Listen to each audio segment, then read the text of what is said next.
hot, hot, hot. As I said, gay panic for 20 minutes straight. Bisexuals are quaking everywhere. Hey besties, welcome back to my channel. It is your girl, Dutchy. Oh wow. In today's video, I'm going to be talking about and possibly introducing you to some of my favorite LGBTQ plus friendly shows and movies at the moment, mostly from 2021. There are a few from 2020, but most of them are new. Oh my gosh, strap yourselves in. Seriously though. I am currently watching Atypical season 4, and let me tell you, Kazzy has got me dead. Literally, watch this TikTok. This is my TikTok.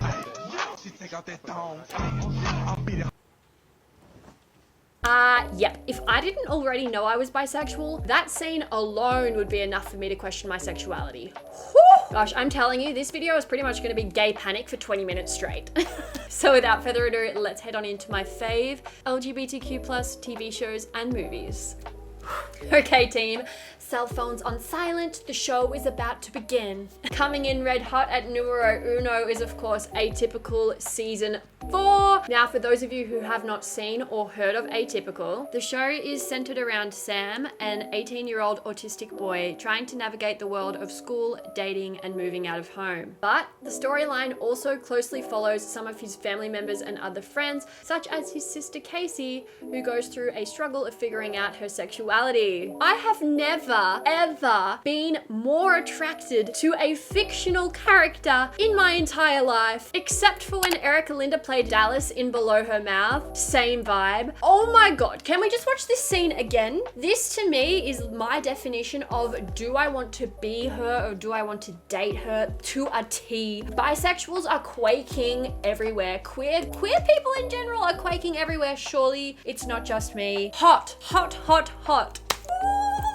Mama. As I said, gay panic for 20 minutes straight. I mentioned this before, but if I was yet to question my sexuality, this would have done it for me. In fact, this wouldn't so much allow me to question my sexuality. I would be very, very aware of my sexuality if I hadn't questioned it and then I saw that scene. Holy, that's all I have to say. Anyway, yes, Atypical, if you are yet to see it, I highly recommend, and season 4 is out now on Netflix. But yeah, banger for number 1. My second recommendation is for a trilogy of movies that I'm actually yet to watch, but I've heard a lot about it and I did some research and I had to pop it into this list. Some of you may know what I'm talking about. If not, I'm talking about the Fear Street trilogy. So this is also on Netflix. They are Netflix originals, the 3 movies that come out. Netflix trilogy inspired by a horror series where queer people are not only the lead characters, but there's a lesbian romance that propels the entire narrative. So pretty much all of the movies follow a queer lesbian narrative. Could we ask for more? And as I said, I am yet to watch these. Perhaps I should host a Netflix party.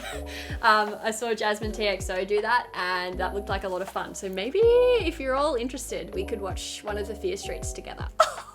Number 3, I've only seen a few episodes of this. I haven't finished it yet, but Never Have I Ever season 2. I absolutely loved season 1. It was just so easy to watch and also a little bit cringy at times, but very simple and easy to watch and feel good as she tries to climb the social ladder at school while simultaneously trying to land the guy of her dreams. One of her best friends is called Fabiola, and during season 1, she goes through the stages of figuring out her sexuality, where she comes out as gay to her best friends and her mum. And by the end of the first season, Fabiola is dating a girl called Eve. I'm super excited to finish this season. I'm not going to give anything away, but yes, Never Have I Ever season 1 and 2, highly recommend, and they're on Netflix. Number 4, we have the LWord Generation Q. I cannot tell you how excited I am for this to air. It comes out on the 8th of August, so I don't know if that's the 8th in America or the 8th here. If you haven't heard of the LWord Generation Q, it's essentially a rerun of the original LWord.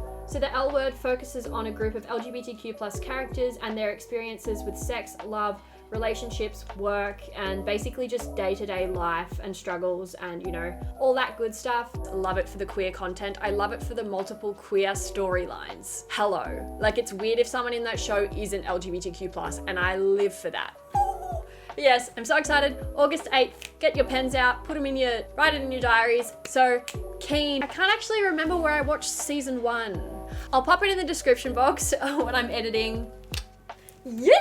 For number 5, we have another movie. Now, this is one of my favorite movies of all time, Booksmart. Oh my God. It is so witty, so funny. It incorporates LGBTQ plus, like a queer storyline without making coming out a big deal or making it anything. Like, one of the characters is just gay and that's just all it is. And it's so good. Again, if you haven't heard of Booksmart, it is a movie that follows a friendship between two nerdy high school students who realize they've missed out on a lot of social aspects of high school due to being in the books so much, you know, like nerdy, get really good grades, but because of that, they didn't have a social life. So the storyline follows them as they attempt to end their final year of high school with a bang, and while doing so, Amy, which is one of the main characters, explores her sexuality with women. As I said before, I just love how Booksmart does such a good job of seamlessly incorporating a queer storyline without making a big deal out of it. Like, it's just the fact she's gay. She then has a crush on a girl and it's like, okay. And like her friend is all like, ooh, and you know, like cute about when you have a crush on someone, but there's nothing else. And that's exactly how it should be. And I love how that movie did it. One of my all-time favorite movies before. If you haven't seen it, I would highly recommend you do. And then last on my list, number 6, we have Ginny and Georgia. Now, I'm aware that Ginny and Georgia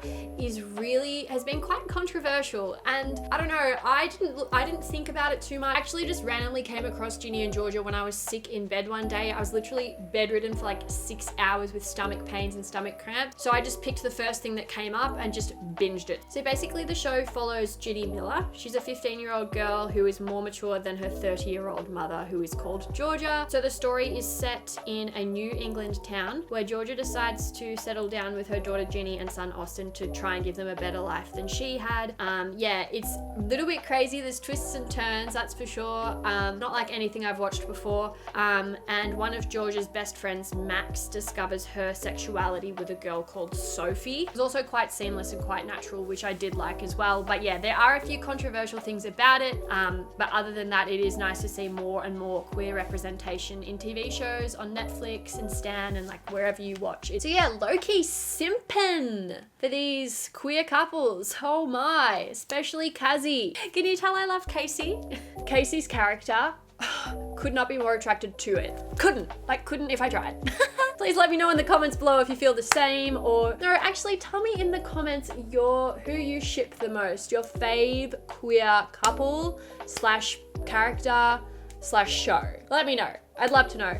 And if you do decide to watch some of those recommendations, I'd also love you to let me know and see if you like it or don't like it. And yeah, I'm thinking of doing a video on couples that I ship, like LGBTQ plus queer couples that I ship on TV shows ATM. Let me know if you want me to do that as well.